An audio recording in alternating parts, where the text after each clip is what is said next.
கனமழை எச்சரிக்கைன்னு பார்த்தீங்கன்னா 2 நாட்களுக்கு எச்சரிக்கை தரப்பட்டுள்ளது.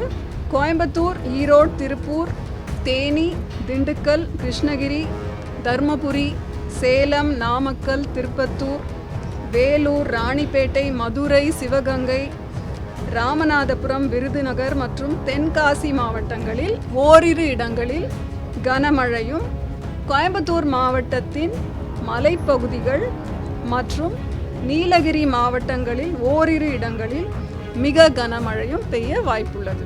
சென்னை மற்றும் புறநகர் பகுதிகளுக்கான வானிலை முன்னறிவிப்பு. இன்று 19ஆம் தேதி வானம் ஓரளவு மேகமூட்டத்துடன் காணப்படும். நகரின் ஒரு சில பகுதிகளில் இடி மின்னலுடன் கூடிய லேசானது முதல் மிதமான மழை பெய்யும் வாய்ப்புள்ளது.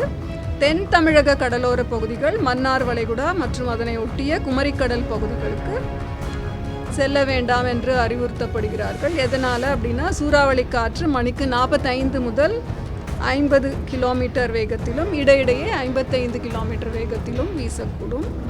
தெற்கு ஆந்திர பகுதிகள், தென்மேற்கு வங்கக்கடலின் வடக்கு பகுதிகள் மற்றும் அதனை ஒட்டிய மத்திய மேற்கு வங்கக்கடல் பகுதிகளில் செல்ல வேண்டாம் என்று மீனவர்கள் அறிவுறுத்தப்படுகிறார்கள். கேரளாவில் தென்மேற்கு பருவமழை துவங்கும் தேதி 27 மே என்று அதிகாரப்பூர்வமாக அறிவிக்கப்பட்டுள்ளது. அதனை ஒட்டிய ஒரு சில நாட்களுக்கு கழித்து தமிழக பகுதிகளுக்கும் அது பரவக்கூடும்.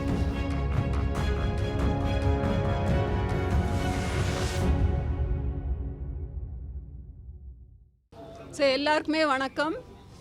இன்று 19ஆம் தேதி மே, வானிலை நிலவரம் குறித்த ப்ரெஸ் மீட் இது.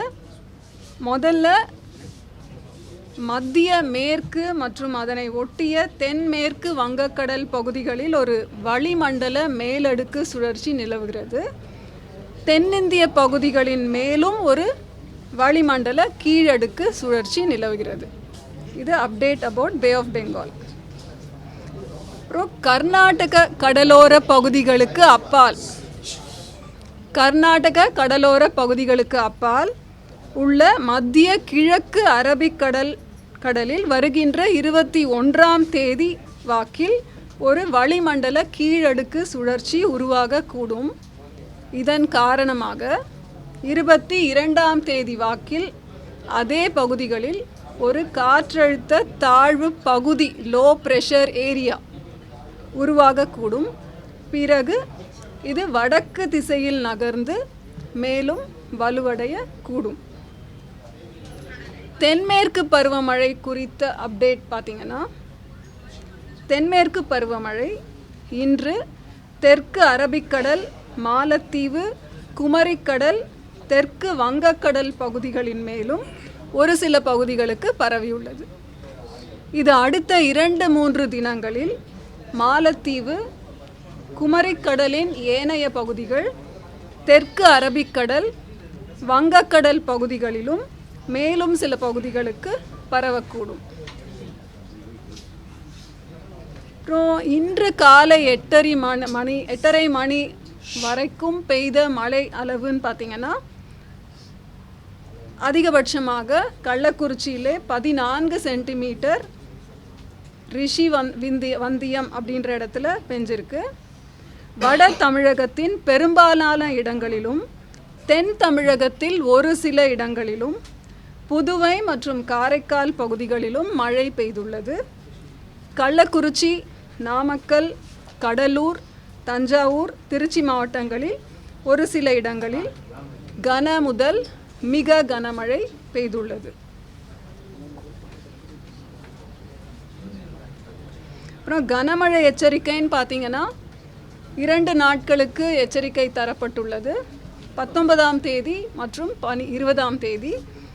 19ஆம் தேதி அதாவது இன்றிலிருந்து நாளை 8:30 மணி வரை பதிவாகக்கூடிய மழை கோயம்புத்தூர், ஈரோடு, திருப்பூர், தேனி, திண்டுக்கல், கிருஷ்ணகிரி, தர்மபுரி, சேலம், நாமக்கல், திருப்பத்தூர், வேலூர், ராணிப்பேட்டை, மதுரை, சிவகங்கை, ராமநாதபுரம், விருதுநகர் மற்றும் தென்காசி மாவட்டங்களில் ஓரிரு இடங்களில் கனமழையும், கோயம்புத்தூர் மாவட்டத்தின் மலைப்பகுதிகள் மற்றும் நீலகிரி மாவட்டங்களில் ஓரிரு இடங்களில் மிக கனமழையும் பெய்ய வாய்ப்புள்ளது. 20ஆம் தேதியை பொறுத்தவரை இப்போ நம்ம நீலகிரி மாவட்டத்தில் அறிவிப்பு கொடுத்துருக்கோம். நாளைக்கு திரும்பவும் அப்டேட் பண்ணுவோம். கோயம்புத்தூர், திருப்பூர், தேனி, திண்டுக்கல், ஈரோடு, கிருஷ்ணகிரி, தர்மபுரி, சேலம், திருப்பத்தூர், வேலூர், ராணிப்பேட்டை மற்றும் திருவண்ணாமலை மாவட்டங்களில் ஓரிரு இடங்களில் கனமழை பெய்ய வாய்ப்புள்ளது.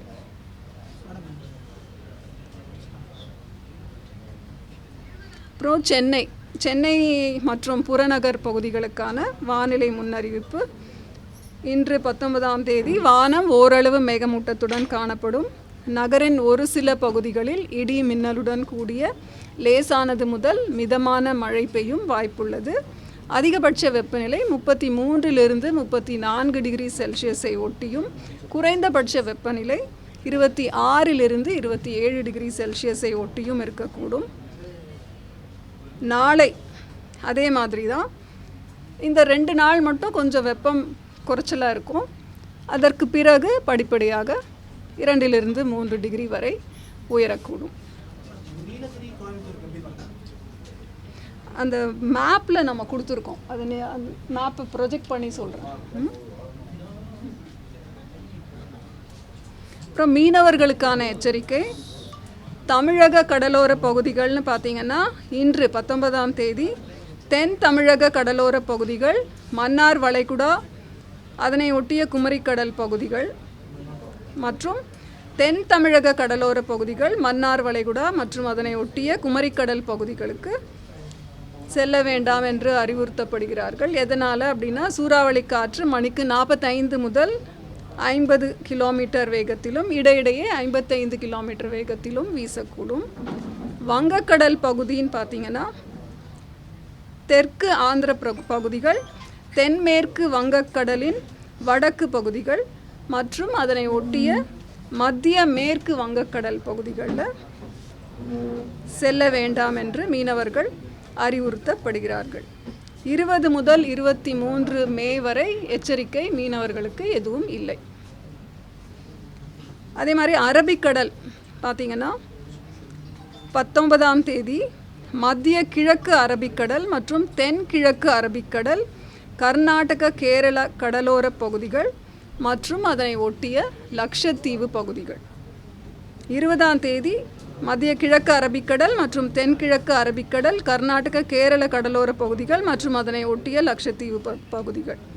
21 முதல் 23 வரை மத்திய கிழக்கு அரபிக்கடல் மற்றும் தென்கிழக்கு அரபிக்கடல் பகுதிகள், கர்நாடக கேரள கடலோர பகுதிகள் மற்றும் அதனை ஒட்டிய லட்சத்தீவு பகுதிகள்.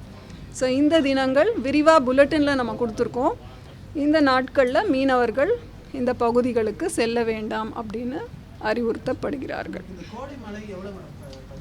கோடை மழைன்னு பார்த்திங்கன்னா மார்ச் ஏப்ரல் மே இன்று வரை 19ஆம் தேதி மே வரைக்கும் தமிழ்நாடு, புதுவை மற்றும் காரைக்காலில் பெய்த அளவு 192.7 மில்லிமீட்டர். 192.7 மில்லிமீட்டர்.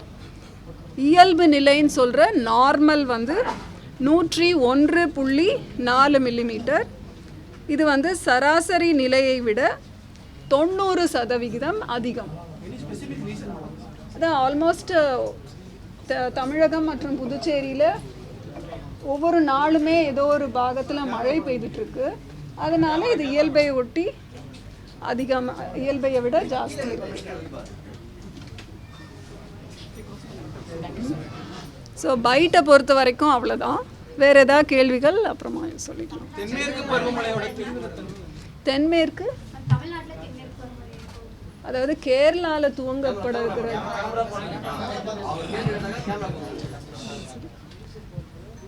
கேரளாவில் தென்மேற்கு பருவமழை துவங்கும் தேதி 27 மே என்று அதிகாரப்பூர்வமாக அறிவிக்கப்பட்டுள்ளது.